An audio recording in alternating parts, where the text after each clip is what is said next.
Have you ever considered what is the science that goes behind some of your favorite food? Do you want to impress your family and friends at your next family gathering?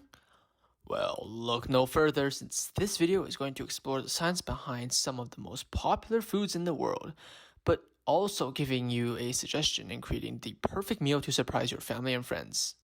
This video may not contain any recipes, but it will teach you the science behind elevating your next meal. The appetizer is the introduction to your fabulous meal, and we can approach it through two ways: fries and fermented food.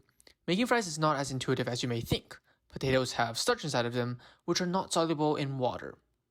We want to soak the potatoes in cold water, then dry them with a paper towel so that we can pull the starch to prevent the fries from sticking together. Then we have to fry the fries twice to ensure that we have the correct process of starch gelatinization and Maillard reaction. The first fry, we want to be able to allow starch gelatinization to happen, which will allow for the water to enter the starch granules in order to make the granules softer by swelling up. As a result, hydrogen bonds in the starch begin to break and instead start to form bonds with the water, and thus creating the fluffy insides of a fry. The second fry then allows us to conduct a Maillard reaction, which allows us to see, smell, taste, and feel the signature golden crispy shell of the fry. The high heat allows for the reaction between amino acids and sugars to break the compounds and form new ones, as a result of the Maillard reaction. Another unique appetizer is fermented foods. Fermented foods are much more complex than fries, but it is good for one's health and provides a refreshing taste to get one's palate ready for the upcoming meal.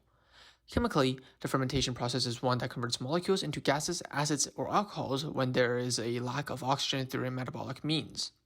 Through this process, fermentation is able to add nutritional value and vitamins, while also creating a much more unique flavor. Overall, fermented appetizers are exotic as it introduces elements like lactic acid and ethanol and other beneficial bacteria to help make the food better. Steak is the typical main course for any perfect meal, and there is a lot of nutrition and science within a perfect steak.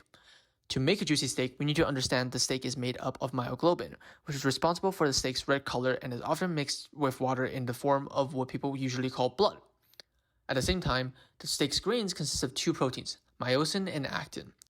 When we cook the steak, myosin and actin threads start to break down as you crank up the heat. As a result, the steak is pushing out a lot of its juices. To make sure the steak is at the perfect medium rare, the steak needs to reach 63 degrees Celsius in order to be absolutely safe to consume and yet be somewhat juicy.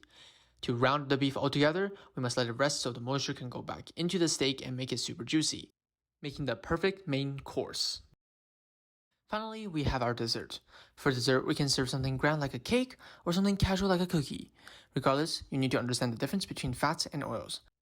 In a cake, oil is used for it is more liquid-like and creates moister textures that give the cake a bit more shelf life. On the other hand, cookies use fats, since it allows the cookies to be much more compact and stop the cookies from rising too much when baking. The science behind baking cakes and cookies are also very important.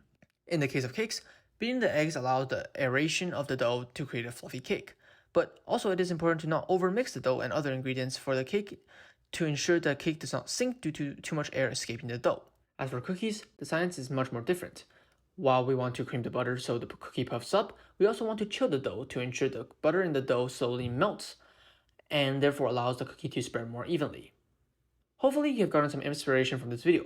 Maybe next time during your family gathering, you can consider some of these foods and make a meal that will impress everyone.